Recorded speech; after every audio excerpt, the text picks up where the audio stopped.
yeah, it's refreshing to have that. But that's the tiebreaker. So we're starting with Dark Lord here.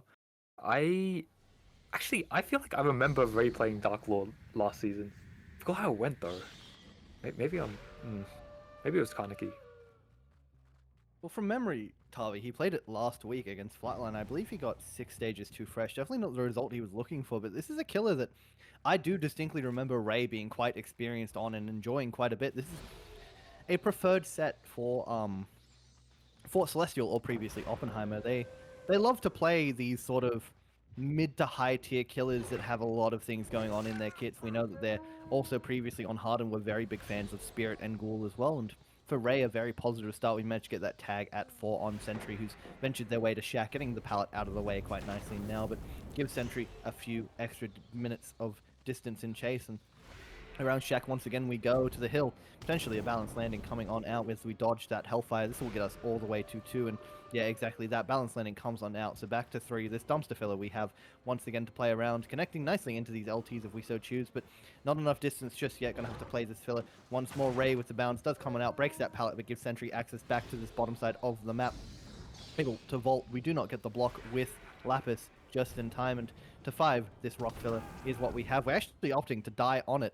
We do see Mr. Cans not on a gen. I'm sure he's set up close by. Yeah, exactly that. We've spotted him out, though. Ray might be able to collect a tag very early on. We unfortunately lose the 50 on the side of Mr. Cans. I don't actually understand the decision to play so altruistically for a first chase, Tavi, personally. I think you can kind of let your first chase play out, get that down, and then opt to take that gen pressure, but we do see Misery, regardless of the fact that only 2 people are on gens, is going to be able to pop that gen for that first chase, and B12 has another gen very, very highly progressed. Hey, I actually in the comp scene, I don't know where my stance is with altruistic plays, especially on the high tier sets. I think pallet saves are fairly reasonable to go for some altruistic play. If it backfires, usually what happens is you get injured, you lose the gen pressure, but then you can usually reset and get a bit of benefit from like the reset perk, like second win. By the way, Mr. Cat actually takes the Hellfire over the boss palace, so that is a really huge tag for Ray later on.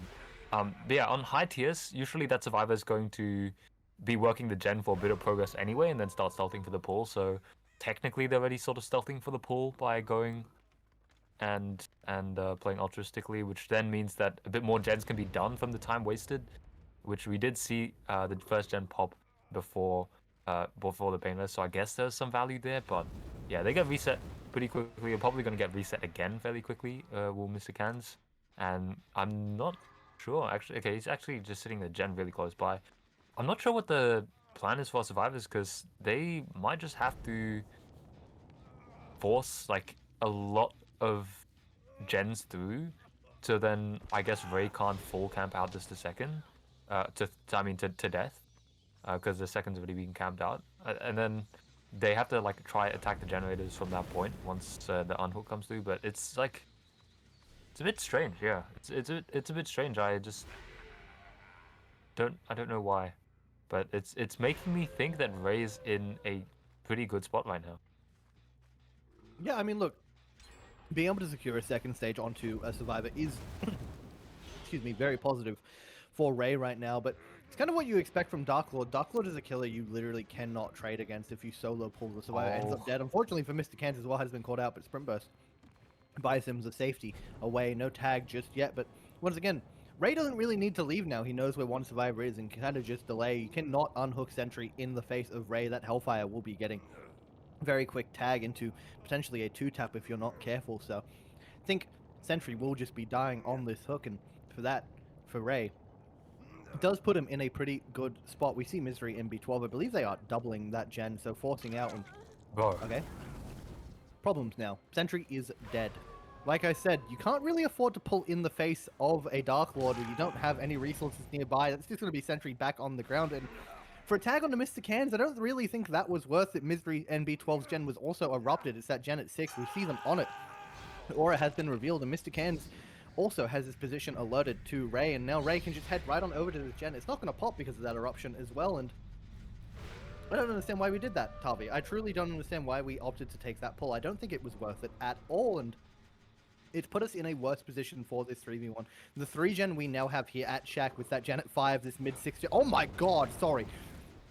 Tavi, these gens are insane for Ray. I've just noticed how bottom-sided they are. Not being able to pop that gen at 6 entirely because of that pull is going to be game-changing. I genuinely believe this game could end at a 4K2 purely off of the back of that one decision. Yeah, I just think Mr. Can's maybe playing a little bit too ambitious, trying to get the pull. Thought that, okay, I can get the pull now. Maybe if the Hellfire isn't shot immediately, then it won't be a trade. So like that's fine.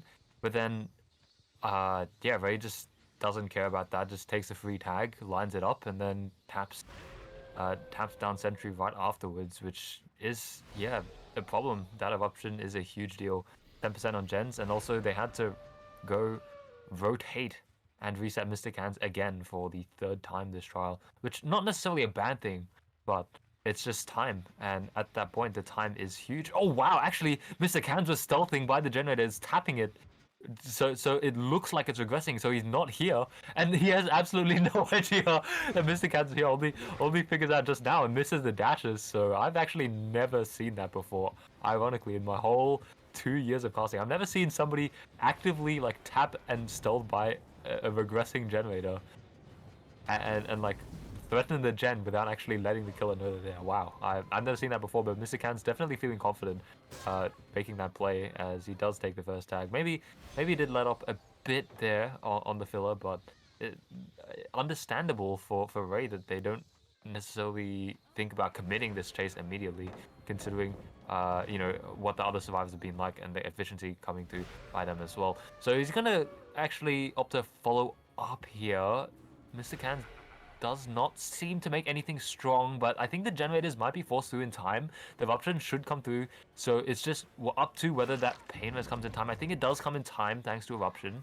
So the gens are gonna go back again, but only one gen can be stopped here. The other one is definitely going to be close as well to being popped. So yeah, nice chase by Mr. Cans, but I don't know if both gens pop for it. Definitely one, right? Surely, Chief.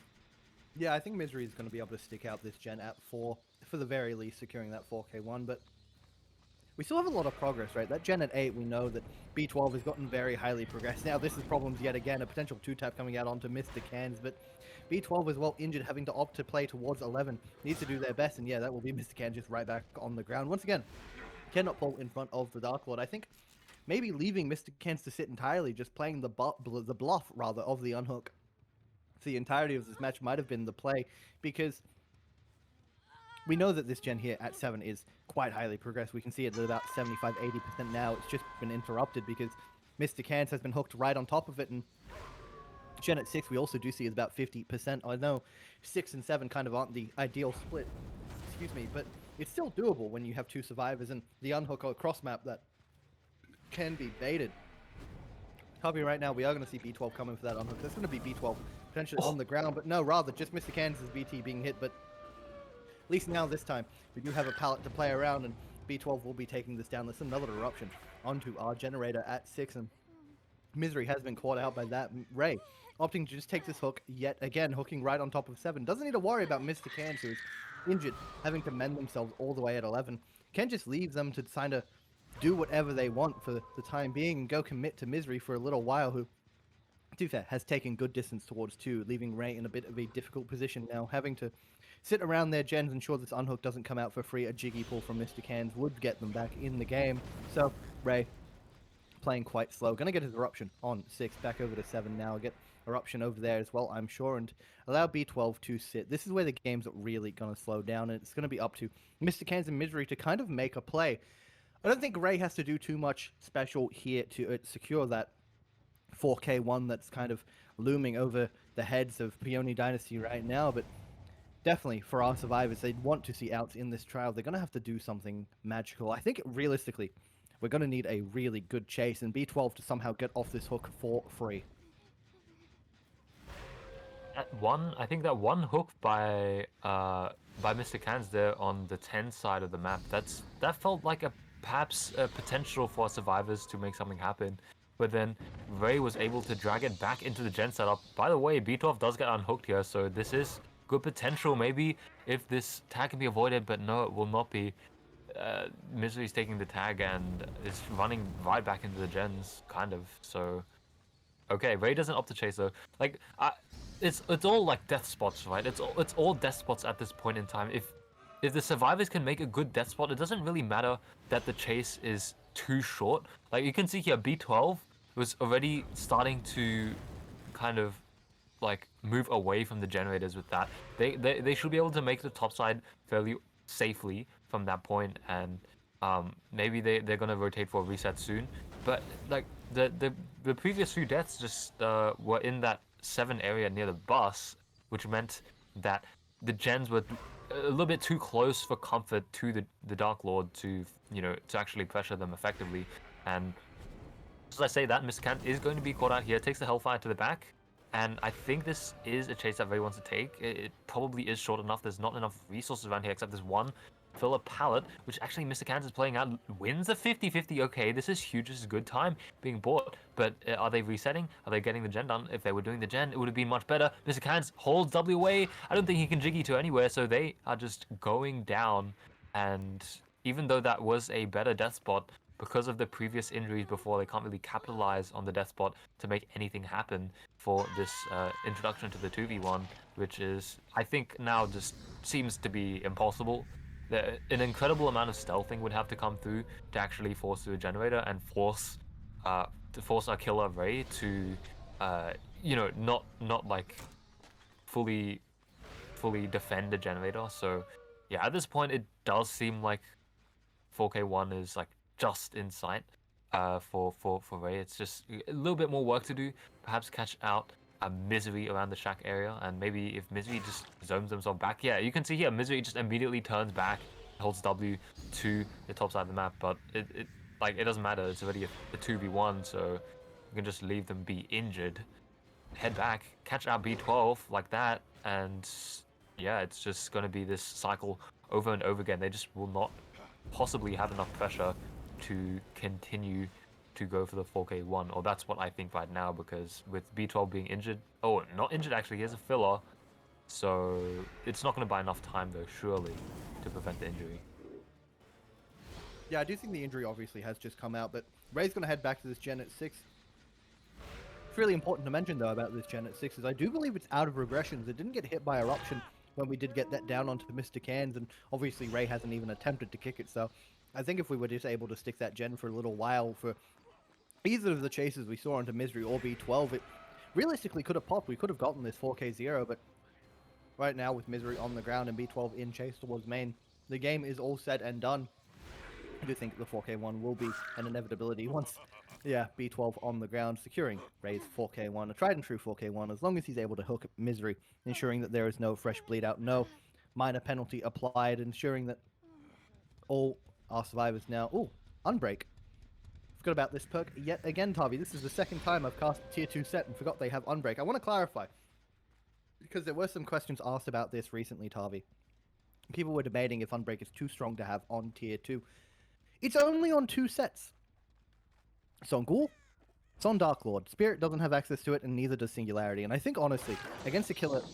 That's mighty unfortunate. Misery going to get smited through that pallet there. Short swing from Ray puts him on the ground. That will once again be the trial over. B12 disconnecting. Unlucky, but he should... By the time we end up in that situation, Tavi. Really interesting to me how this build probably would have slipped by.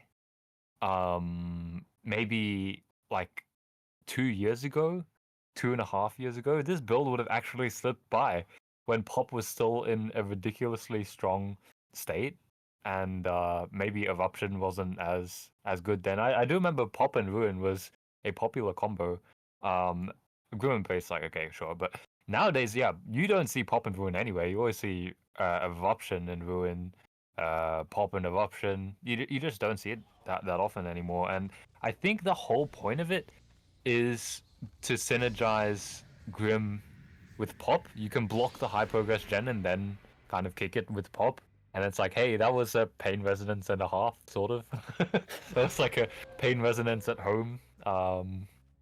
But I still think Pain Resonance, like, over Grim, I think it's more consistent over Grim.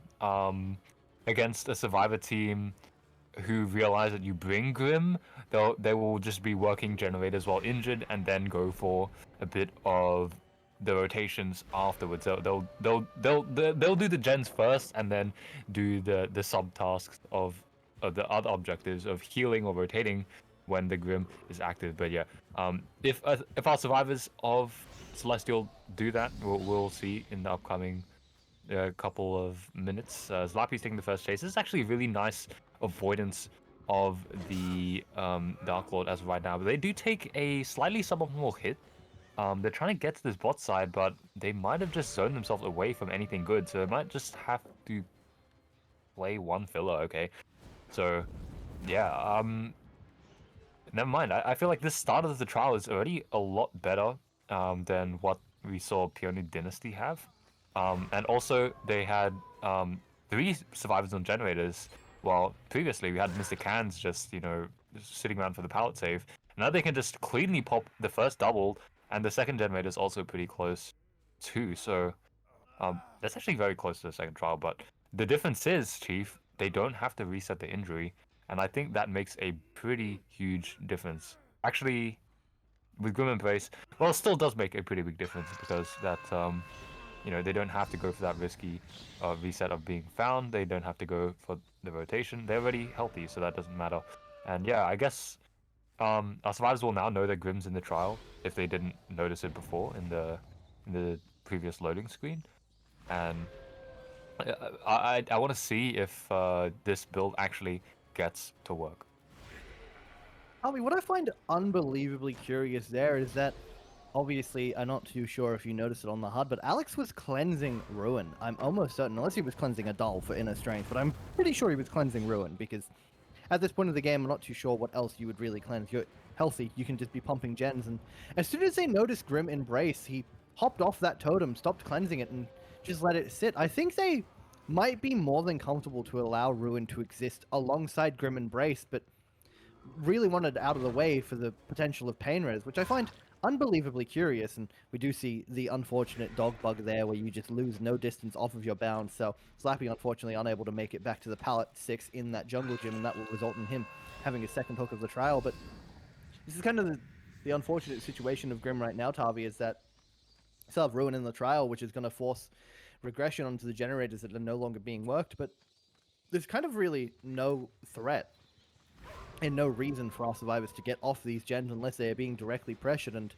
they have so much pressure split across the map. I believe they still have 3 gens highly progressed, and the only thing slowing them down right now is we can see Ray here at Chase at 3. Cahill was very close by at 4, having to leave their generator, but Alex rotated for that unhook. He's going to be able to get it out of the way, and now a reset onto Zlappy, but B12 will be heading right on back, interrupting that reset if we aren't careful. But actually, no. Instead, continuing this chase onto Ray, Zlappy has been reset, and Cahill finally cleansing Ruin.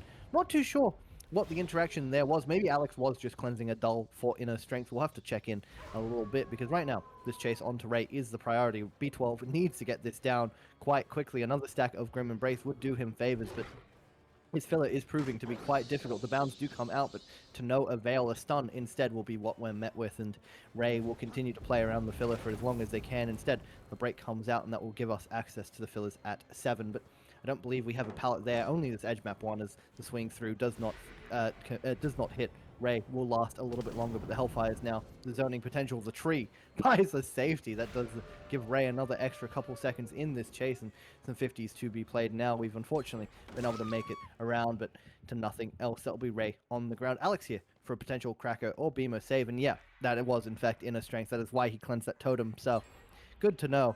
But at this point now, B12 in a very sticky situation. 2 gens did end up popping for that chase onto Ray. We're still in the 4v1. Alex's gen, I believe this one here at 9 is 50%.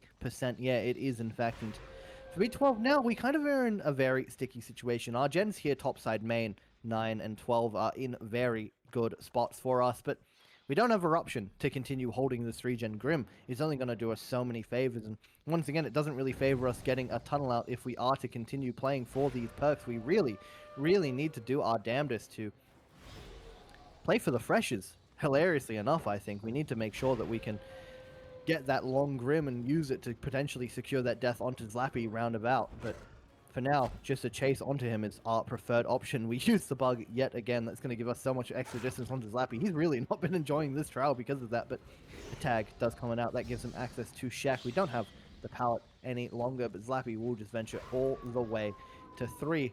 We do see as well a double here at 6. This is Cahill and Ray. Ray, the injured survivor, not getting chased just yet. Cahill shot through that pallet. My word. And B12 will continue this chase over onto Cahill now, making it only to this filler at 3. The drop does come out, and unfortunately, I think a potential send away was attempted, but Cahill making no distance. That will be him on the ground. The slug comes on out as we go back to 5, but damned if you do, damned if you don't for Burke right now. We've caught out Ray's rotation away from this generator, who does have some distance into the tile. The bounds are going to be able to connect, but Deadhard does not buy us that down, and now the pallet will be broken. Cahill is still on the ground. Alex popping their gen at 6, and sorry, rather at 9. Ray stuck at 6 in this chase, heading closer and closer to their generator at 5. It's still highly progressed, and more concerningly right now is that Cahill is close by, and I guess right now it's in Berg's best interest to get this down immediately. But Ray has been on fire this game, winning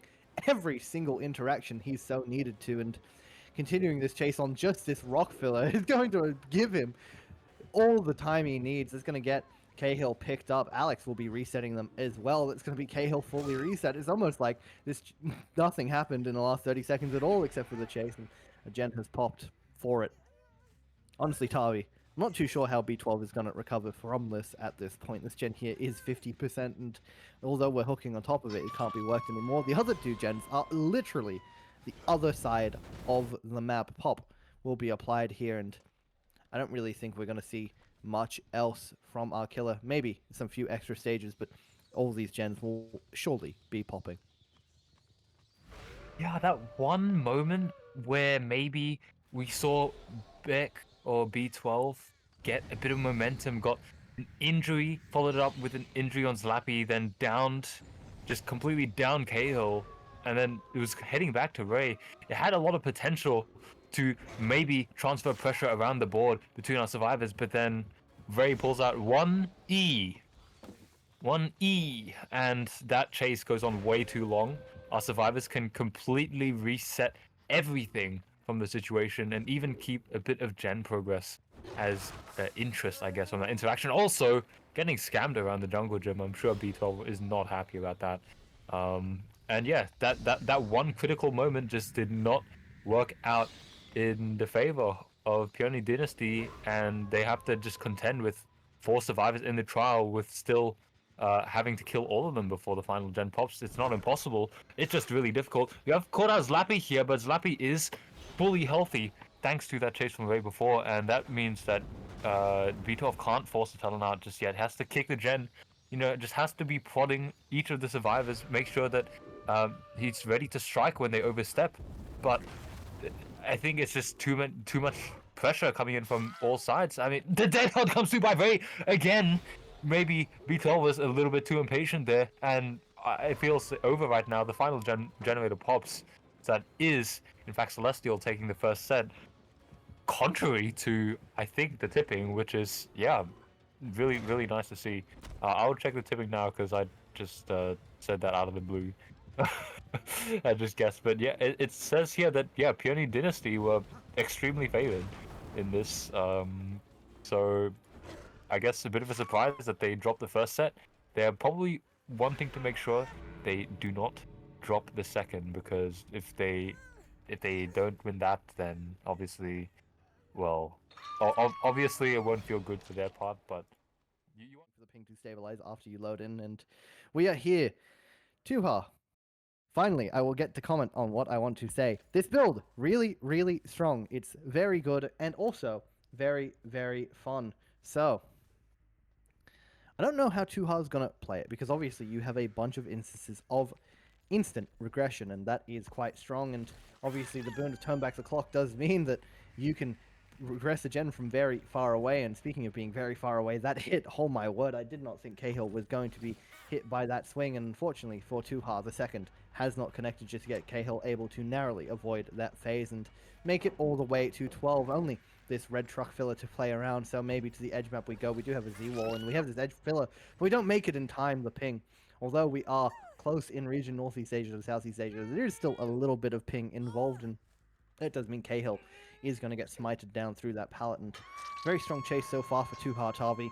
Definitely able to get that down quite quickly. Exactly what you need on a Spirit set. Raise Gen, wherever that may be. Potentially this one at 10 that we are phasing to was hit by Pain Res, so a lot of the progress we may have had has been interrupted, and there you go. Turn back the clock, able to quickly start regression on that gen yet again. And Alex now starting a gen. He cleansed a totem yet again, I believe, for inner strength, and that's kind of just been the start of our game. Very quick down, puts Tuha in a dominant spot. Yeah, even though the chase initiated with a missed swing, the fact that Tuha managed to find the survivor that quickly means that everyone else couldn't really rotate into optimal positions as quickly as they wanted to. So the gens weren't, maybe 50% or anything. They were not even close to being completed.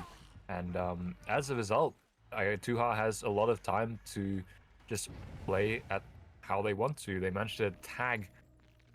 Sorry, I'm Rossi. They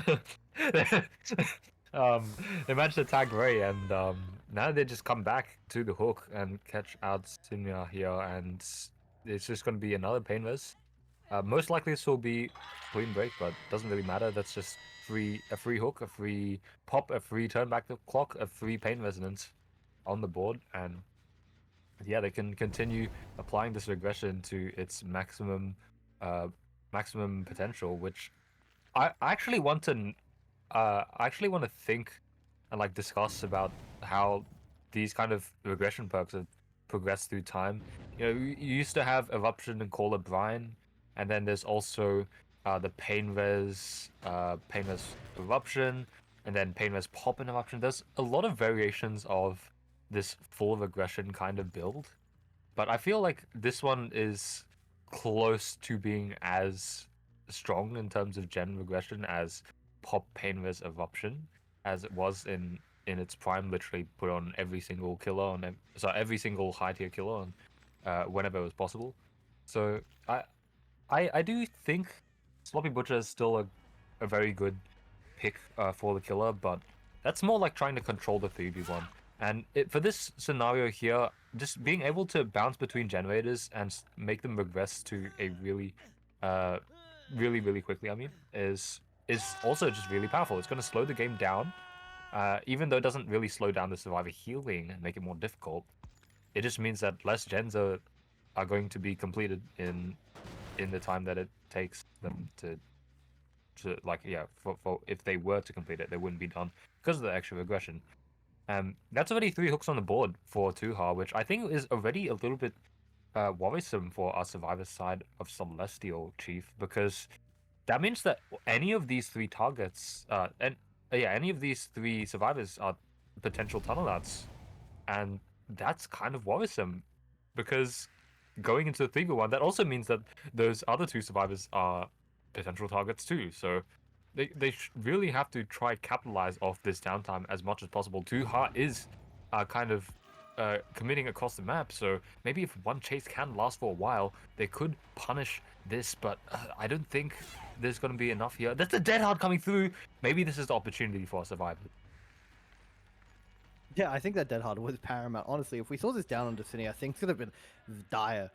Like you were mentioning, being able to have 3 separate options for a tunnel is exactly what, like, the strength of a high tier killer is. You don't really need to play for that early tunnel if you can get quick downs and quick injures, because we saw it exactly with the situation on Ray. We got our first down onto Cahill. They were hooked all the way 12. Ray was on that gen at 3, got tagged. We saw the unhook come out. The FTP occurred. We got the down onto Sinia, who was the FTPer, and then we were able to, instead of looking for that tunnel out, just going and chasing that injured survivor. We found Ray yet again, got that hook at 6, and kind of just playing ping pong. We don't really need to chase anybody who isn't injured, especially, on Spirit, where chasing a healthy survivor is that much more difficult than it is chasing someone who is injured.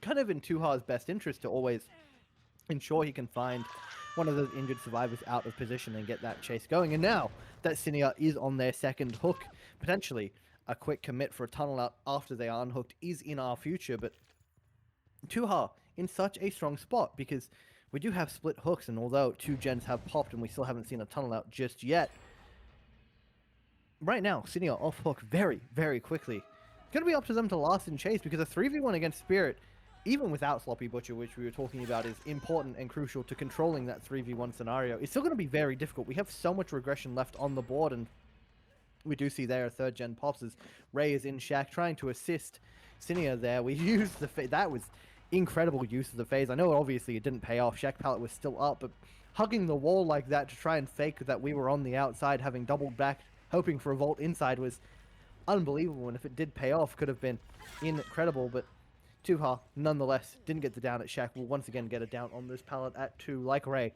sitting at Greeds. And unfortunately, that will be their end. They will exit the trail with 3v1, beginning at 2 generators remaining. These gens as well, Tavi, are very bottom favored. Our most top gen is Shack, the rest of them being 3, 4, and deep 6. With the amount of regression we have on the board, we saw Turn Back the Clock hit that gen at 4 there, and gen at 6 is being ventured towards to get popped. That's only at about 70%, and now a lot less than that. We see scratch marks as well heading towards the edge map, and I think Tuha just going to opt to break his pallet, have a little look around, and potentially head right on back to one of these other generators that we do see Ray on. I think we just spotted someone out at 8, and yeah, there you go. There's Alex, our fresh survivor, the only one who hasn't been hooked in the trial. A stack of pain res if we so choose to commit this, but I think they've just jiggied. Yeah, Tuha a bit lost in the phase there. Had walked right on top of Alex, who's decided to venture back towards the edge map of 7. And Tuha wants none of that anymore. Back to Shack we go. We spot out Ray, who has played quite aggressively this entire game for these generators. He does have Champions of Light, I'm pretty sure. Or maybe not. I'm not too sure if we actually allowed that, but he does have the beam, and he does have... Yeah, no Champions of Light. I did ban that. I'm glad. That perk is not fun to play against Spirit, and Ray not going to get to take any advantage of the little funnies. And unfortunately, speaking of funnies, Ray's crouch in the corner there trying to avoid Tuha's phase did not pay off. That will be him tagged as he ventures over to 12. No exhaustion to get any extra distance off that vault, so a death does shortly follow that, and Ray finally being hooked. I'm not too sure what Cahill and Alex have managed to achieve in that time. Maybe a double to try and force a 4k1 and interrupt these gens, but no. Alex just sitting pretty on this gen deep 6. He has a lot of progress, and for Tuha now, maybe conceding that gen is in our best interest. We do still have this incredible 3 gen here that we can hold, and a lot of it doesn't have any progress. We do see gen at 3 actually has a fair bit, and that was Cahill's gen. He's rotated up the map, and I think Tuha knows that he has to be the person playing for the save. 6 will pop. There's nothing we can do about it, and it's in our best interest now to spot out the rotation of Cahill and potentially get a 4k1 from this spot. But no, Cahill called the bluff of Tuha, decided to get right back on that gen. Tuha reading that once more, that we'll see this survivor here saying Cahill in chase, taking a tag towards Shack once more. This is not the ideal tag you realistically want to take. We are venturing not only towards the unhook, but right back into our gens, and Tuha with a phase in hand will be able to follow right on up onto Cahill, potentially getting a down here and hooking them once again right on our gens. The filler that has caused us so many problems this game on the side of the survivors will once again see a down occur on top of it, Tavi. That's a pretty big down for Tuha. He can hook right near the generator, which would have been a problem because no eruption. If Cahill managed to live there, then you'd perhaps be able to make it further up the map and deny this great hook next to the active. But because of no eruption, it's sort of like not necessarily going to regress as much as it could have if the hook was further away. And you can see this in effect now because as we saw the crow actually fly off right near the hill, and our survivors have to be in this area, and it's just such a terrible hook location to be in.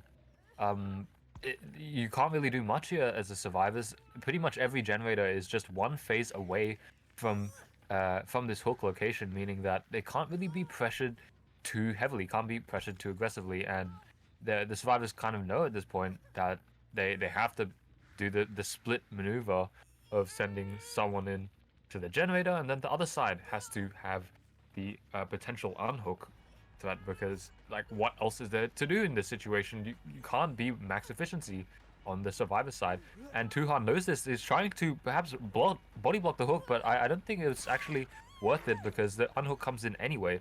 So that's just a completely missed swing. Huge mistake from Tuha, and they're just going to completely leave the chase. I don't know if I agree with that, but to start off, Alex G should definitely not have gotten away with that play in the first place. That should not have been a clean unhook. That should have just been a trade. And now, this is where this mistake might pile on to haunt Tuha, because, yeah, Ray takes a tag, can get away for a second, so not that much distance is bought, but again, there's no eruption, so technically this generator could be doubled in the time. I don't think they're on it though, because it would show there's scratch marks here. They're trying to get it done. They are trying to get it done, but I don't know if they get it done in time. They let go of it. The turn back the clock is going to do exactly that and keep the generator in the trial. Tuha is going to secure a 4K1 here. That is mighty unfortunate for our survivors. But I guess that one clutch of turn back the clock is all it takes. That one oversight of turn back the clock, maybe the survivors forgetting about it. I also sort of forgot about it in the intensity of the situation. But yeah, that's pretty costly. Even though it would have been probably 4K1 anyway, now it's guaranteed 4K1. There's not really much more to play on. Yeah, I mean, turn back the clock there came up clutch. The value that that perk provides shown in spades throughout the entirety of this match, and I think in on the killer.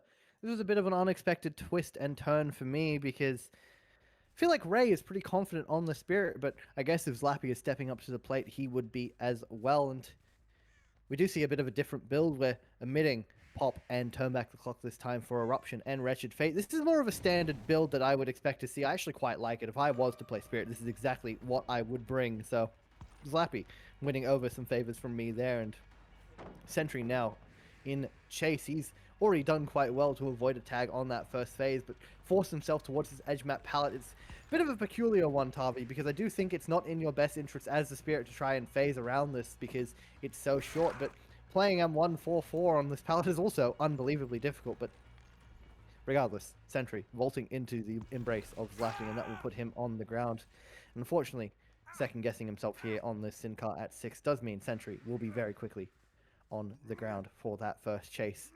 Exactly what our survivors needed, though. I'm sure they were able to quickly rotate out of this position from the bottom side because of that chase, and our gens are quite top, so having him hooked all the way deep there is in the best interest of our survivors now, and it's going to be interesting to see what they're up to, Tavi. We do see Misery here at this gen at 10, but Sentry already off that hook, actually, is what I was going to ask you, Tavi.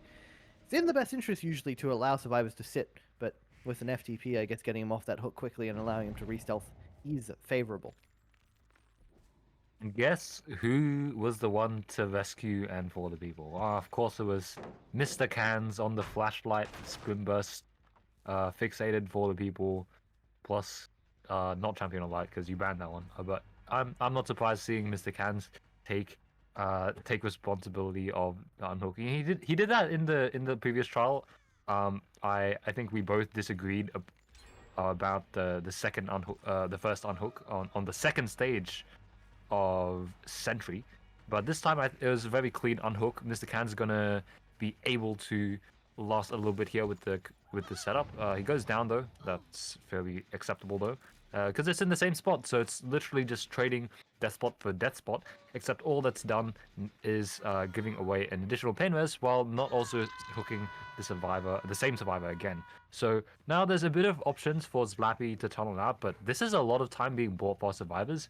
And again, that important part about that trade there was that it bought a lot of time, and also it's in the same hook location, so there's no real way for Zlappy to pressure this topside generator setup. It's already gone with that first generator popping, so the others will shortly follow. That's the unhook coming in the distance. Sentry's found again, but this is fine because Sentry is going to be able to run to the top side. Maybe he has some good resources around here. You see maybe a pallet being missed, but there's also this kind of alright Temu jungle gym around here, so you can make something happen. No, there's a Temu right next to the jungle gym, so we did not get scanned fully for Sentry. He's gonna make the way back. They're gonna make their way back, maybe to Shaq, maybe to Crane. Wow, this setup is pretty incredible for survivors of Peony Dynasty, but I think Sentry just decided to vault the window. Or I couldn't really tell there on my end, but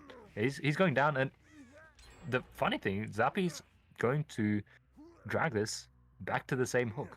So we've had 3 hooks in the same spot. I guess it's all in this bot side 3-gen area, which makes sense.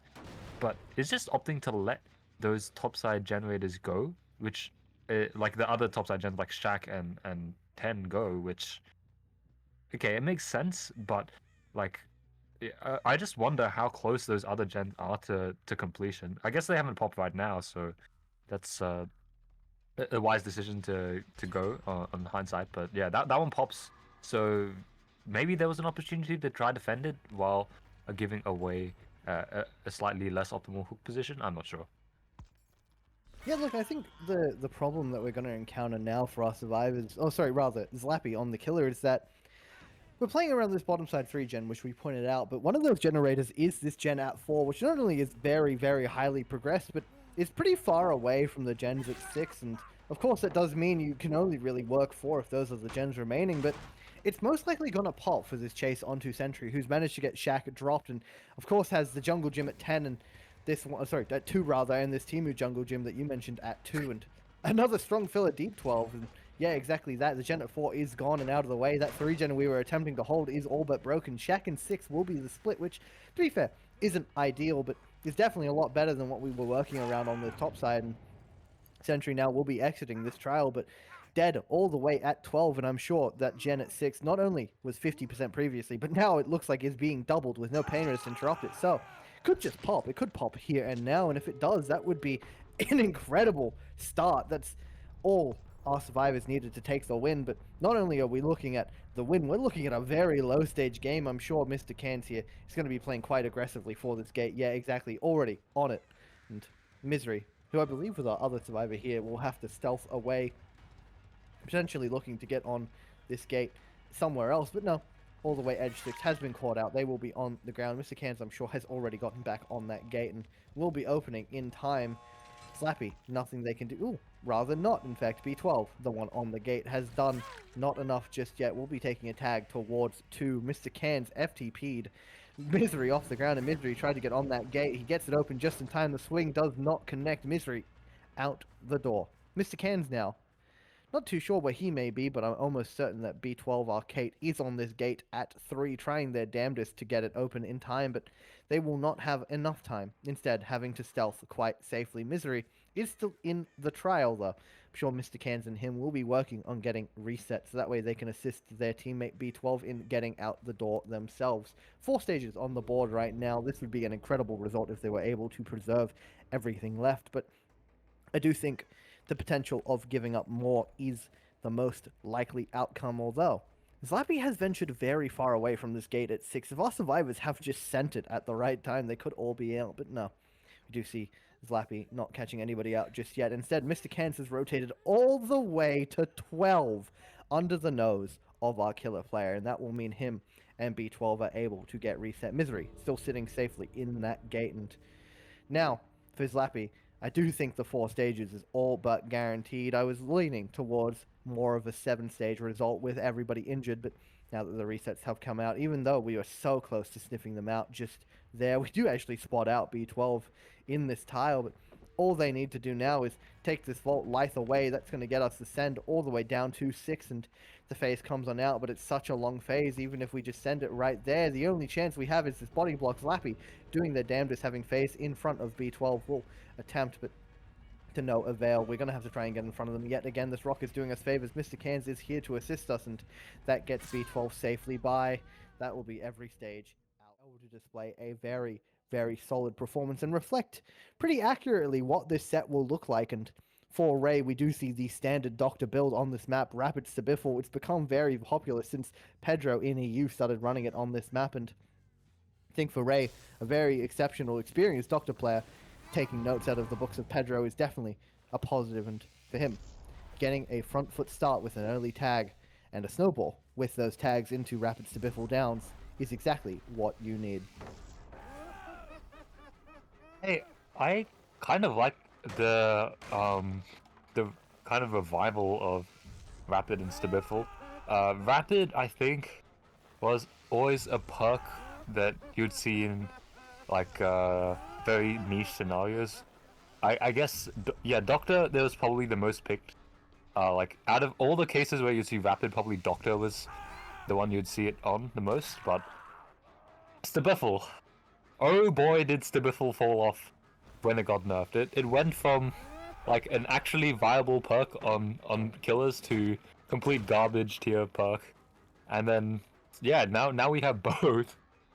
Wouldn't have imagined this even last year, but it's certainly a potent combo if it does work out. Hopefully our survivors can figure out that both Rapid and Stabiffle are in play. I think that's probably one of the main strengths of the perk. By the way, this is a pretty nice first chase coming through by Sentry. They don't have a lot to work with. Mr. Cans is going to drop the pallet, but this is kind of fine because even though the pallet, this injury is taken through, the pallet, both survivors can make it away and abuse the distance like before. Like, see, one's at Shack, the other one is going to use this hill as the main difference. This is Cans actually taking the next chase.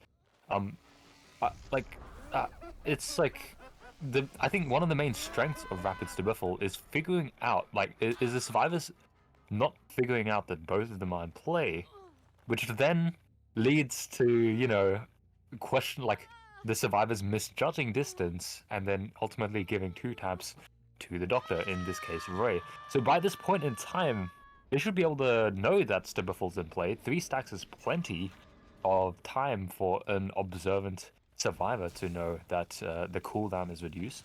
But if they don't figure it out soon, if they haven't figured it out and they don't figure it out soon, it's probably too late at that point to undo the damage that it's done, which is mostly just getting downs and really forcing forcing them to play safe. And the Doctor is not supposed to be a high lethality killer, which is why having these 2 perks is potent, if especially when unnoticed. So okay, we do catch our Sentry here. This is going to be an additional token of the save the best for last, this Stabiffle being gained. And I think hopefully by this point they figure it out, and they send in the Obsession to take body block hits to perhaps extend chases. But yeah, it's perhaps a slow start to a Doctor set, like when you take these perks, but it certainly gets way more dangerous as the trial progresses.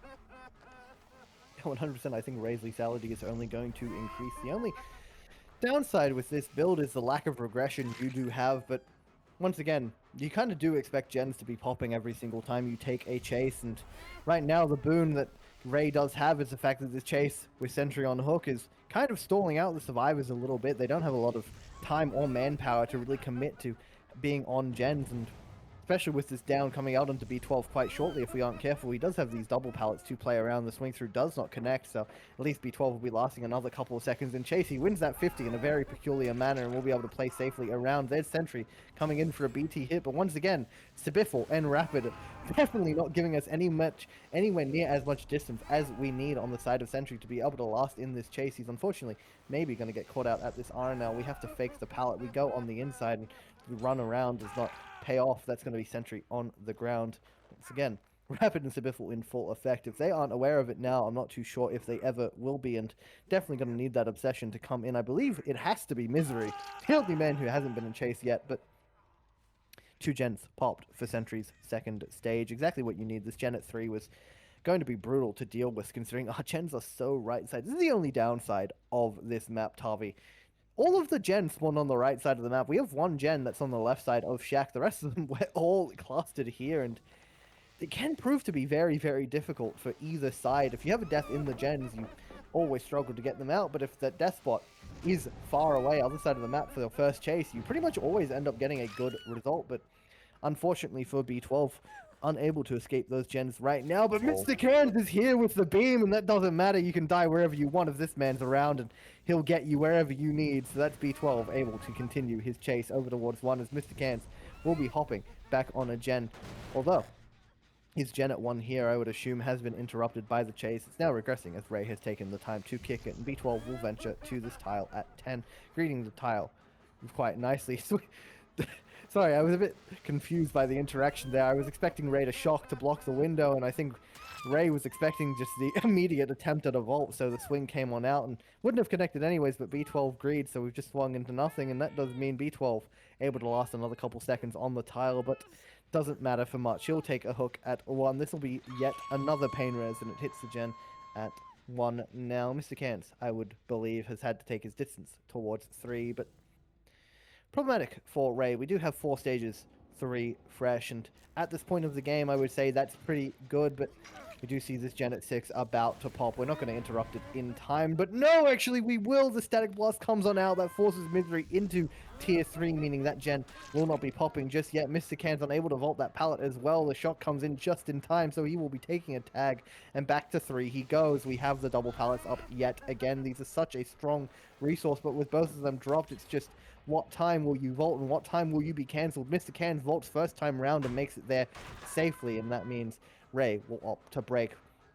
Though Mr. Cans doesn't have a lot of distance, he's going to try and jiggy back to 5, and for that, all of the generators will be completed. I forgot that we could just be doubling that gen at 1, and that double does mean for Mr. Kansas Chase a 5th stage for Ray, but all generators completing 1 stage per generator so far. Exactly what you would kind of expect from a Doctor game, I would argue.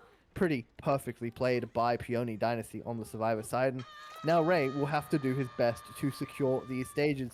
Tavi, I want to point out very quickly that saving against Rapid and Stabiffle is actually kind of impossible against Doctor. If you you shock and then swing, they can't get the unhook. It forces a trade, or not even a trade, it forces the unhook to not occur. You have to 3-man save with this many stacks of Stabiffle, and again on the killer. Sorry, we had a long discussion of who would actually end up playing it. They didn't know if it would be Sentry or Burke because of all the issues we were having, but no, Burke finally back in the game against the survivors of Celestial. 6 stages was the previous result. Burke would need to achieve 7 to win, and 5 on the side of the survivors for them to take not only the Doctor set but the entire match. Definitely could go either way right now, Tavi. I think it's all going to really depend on this first chase. We do have it starting onto Cahill on the top side of the map, and pretty early tag, it does come on out. The gens are very bottom favored, so a very quick rotation from our survivors to be able to get on those gens and get them pumping for this first chase is crucial. And right now, Cahill playing around the short side of this filler. He's definitely going to need some help because I'm not too sure this long side greed is going to have enough distance. And yeah, exactly that. Cahill already on the ground. A very quick first chase, and definitely not what our survivors needed. Yeah, I think our survivors really wanted more out of this start. Already, this is a fast burst down coming through by Burke, and a basement hook too. I don't think the basement hook will be too significant, but it seems like our survivors are actually doubling out this generator. That is a really huge mistake because they're not going to get it done. It was slightly, maybe it's just a miscalculation, I should say, but miscalculation, a mistake. You know, they go hand in hand here. Alex G's also taking a tag. This is 2 sloppy tags already so quick into the trial. It already seems to be going fairly badly for Celestial, but of course, 1 good chase might just be all it takes to turn it around. Like, they pretty much have to reset those sloppy tags, in my opinion. At least at some point they will have to. So that's so much time lost. Maybe Burke can even think about forcing the basement second or kill Tunnel out. I'm not really sure at this point. But they are resetting in the distance. So yeah, that's just so much gen efficiency lost for Celestial.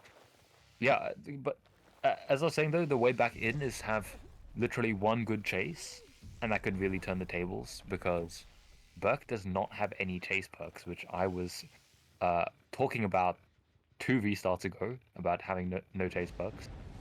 It's fine though for now because the Ruin should be putting in good value. It gets cleansed right now, so good job me. But with the start he's got, I think this is a really comfortable situation. He also manages to catch out the rotation for the basement unhook. Won't be able to get there in time though, but Cahill is on his sides, wants to be tunneled out, will get body block successfully. There's a bit of ping between the survivors, actually slips out, this Cahill, so this chase I think has to be really crucial for Celestial if they want to continue this 6-stage 4 fresh requirement.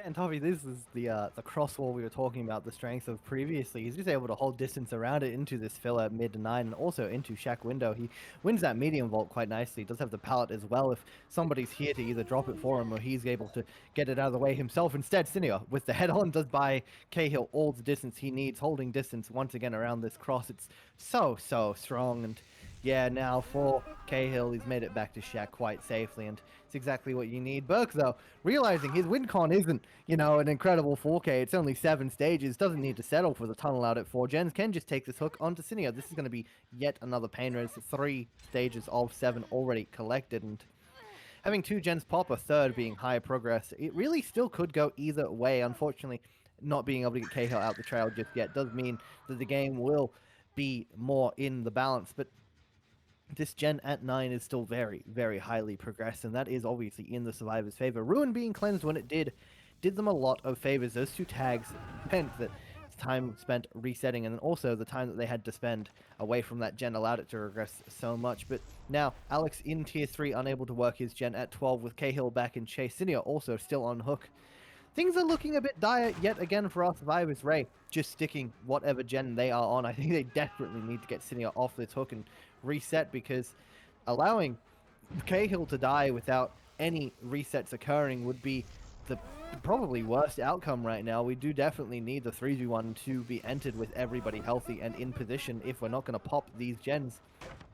One or the other, Tavi, 2 gens or the resets are what needs to occur, but right now we do have Cinia off the hook. Alex and Cinia could be doing anything right now. Ray obviously here playing with our friend Cahill to prevent the tunnel out, but Ray takes a very poor tag. We'll be stuck at this single filler 3, and we'll have to win a bunch of 50s, which, to be fair, we've seen Ray do a lot today. We do have to take this vault. We get it not in time because of the ping. My word, that was a shot over that pallet, and the 4th stage for Burke collected. Another pain res, but that gen at 1 did end up popping, and potentially resets now. We do see Cinia already reset. Alex will be clean braked in the background, and wherever Cahill is, I'm sure he's playing quite safe right now. Having him exit the trial right now would spell what I would say probably the end of the game for Celestial. They need to be so careful moving forward, though. Any extra stage they do give up could be paramount at this point, especially one onto Alex, and we do hear him scream all the way here at 8. He does have the double fillers at 7, but